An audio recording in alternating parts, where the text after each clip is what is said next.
You say you had some input in UN Resolution 242. Right.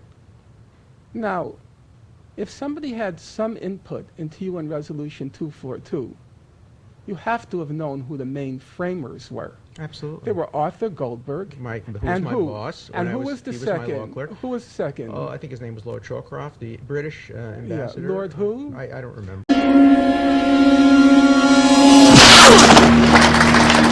The input. Yeah, 1967. No, I know, Mr. He's Dershowitz. cited in my book. I know he's cited. And you know who you cite? Right. You cite Lord Carrington. Yeah, but you know what, Mr. Dershowitz? It was Lord Carradine.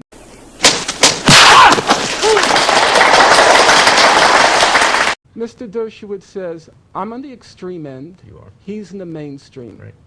I hope people will listen to the evidence. He cited a hoax. I cite the scholarly sources. Mr. Dershowitz says he doesn't agree with the human rights organizations. On some issues. I quote B'Tselem, Human Rights Watch, Amnesty International.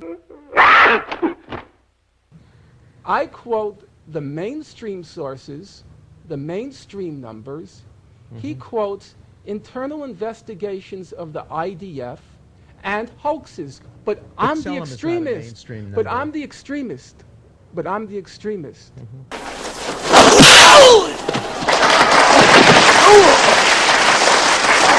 Mr. Dershowitz then throws in another lie. He says, oh, Finkelstein, he's an extremist. He doesn't support the two-state settlement. I've been, my entire adult life, I've been involved in the Israel-Palestine conflict. I started publishing on the topic in 1984. I wrote my doctoral dissertation on the topic in 1988.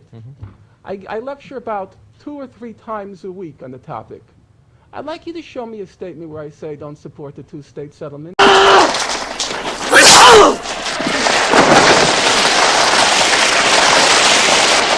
You said I don't support a two-state settlement. Could you provide the evidence for that?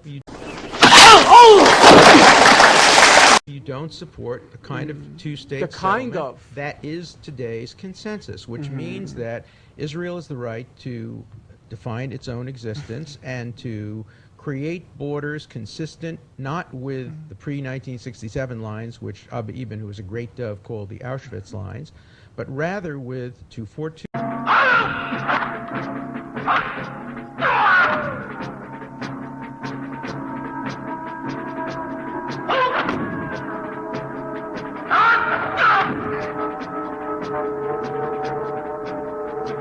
With the great debate on UN Resolution 242. Yeah. I've written on the topic. I checked your footnote. He has a long discussion on 242. Do you know what his footnote is? On the framing of 242, about which books have been written. I've read 3 full volumes on 242. I was there. Do you know what his footnote is? An editorial in the Orlando Sentinel in the year 2000. I was That's there. scholarship. No.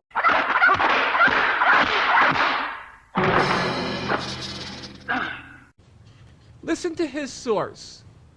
This is a scholar.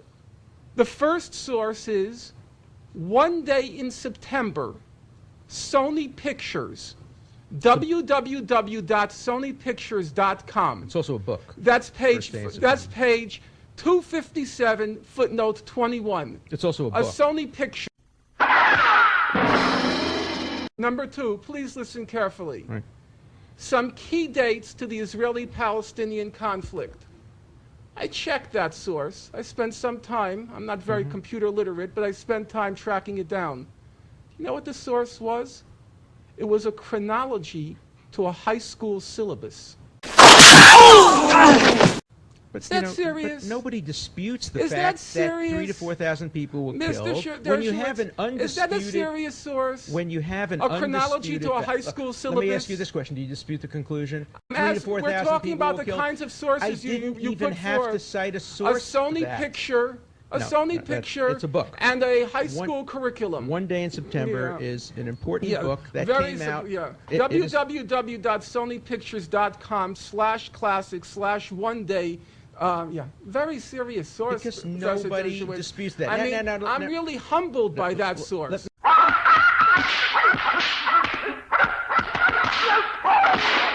I want to warn everybody here that although I'm not a litigious person, when you make allegations of plagiarism, when you make allegations of plagiarism, that's a technical term I agree. which has great legal implications. I agree. And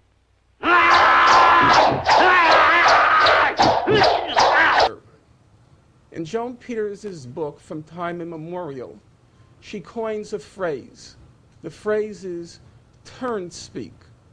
And she said... No, she borrows it from... No, she borrows sir, it from who is sir, it? I'm No, sorry. she attributes it and borrows it Sir, from somebody else. I'm It's not her own sorry. phrase. She coins the phrase, you see, you don't know what you're talking about, and that's pretty not her terrible. She coined the phrase turn speak, and she says she's using it as a play off of George Orwell, which, as all listeners know, used the phrase newspeak. Right. And she coined her own phrase, turn speak. You go to Mr. Dershowitz's book, he got so confused in his massive borrowings from Joan Peters that on 2 occasions, I'll cite them for those who have a copy of the book, on page 57 and on page 153, he uses the phrase, quote, George Orwell's turn speak. Turn speak is not Orwell, Mr. Dershowitz.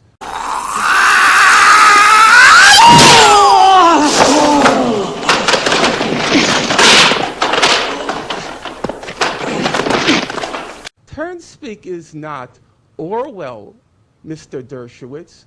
You're the Felix Frankfurter Chair at Harvard. I like it. I think it's a very elegant well, phrase. maybe you like it, Yeah, and I do. evidently Joan Peters liked it, but George Orwell never heard of it, to the best of my knowledge.